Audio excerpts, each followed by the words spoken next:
Bezerra aí top. Provavelmente vai ficar aí pra matriz aí. Tá tendo aí umas 7 a 8 mesmo, cabeceira aí. Sem colocar defeito. Que ali é outra bezerrona top. Tem outra aí que já passou aí no vídeo aí. Não esqueça de deixar o like, hein, galera. Se inscreva aí no canal pra mais conteúdo como esse. O gato tá meio espalhado hoje. Tentei chamar eles aqui, eles não querem vir de jeito nenhum.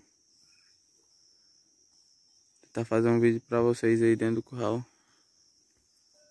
A nuviona top também. Arisca virado do caramba.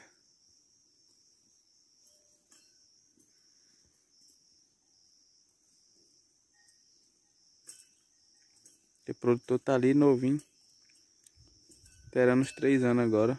Bem novo mesmo.